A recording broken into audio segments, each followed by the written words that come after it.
Основниот суд Скопје 2 донесе решение за привремена мерка, со кое забрани продажба и располагање на книгата на Стојан Андов со наслов До атентатот и по него, во која тој имплицира вмешаност на професорот Љубомир Фрчковски во атентатот на поранешниот председател Киро Глигоров, поради повреда на личните права на тужителот.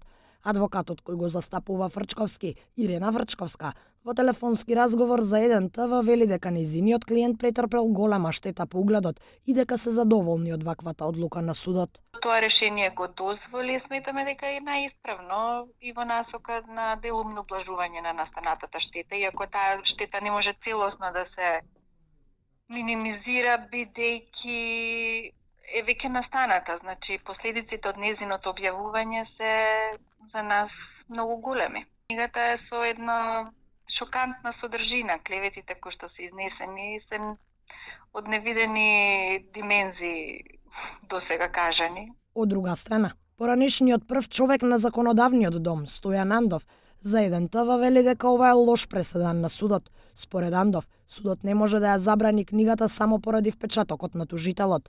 Андов додава дека е тужен само тој, а не издавачот. И најверојатно ќе поднеси жалба. Тоа адвокатот ќе. Тоа е онај потегот што следува. Одлуката која сега е била објавена, мислам оти тоа е преседан, еден лош преседан направено во земјава.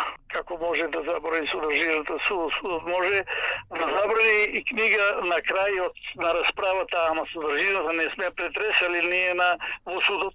Ова е прва одлука кај нас со која се забранува понатамошна продажба и користење на книга.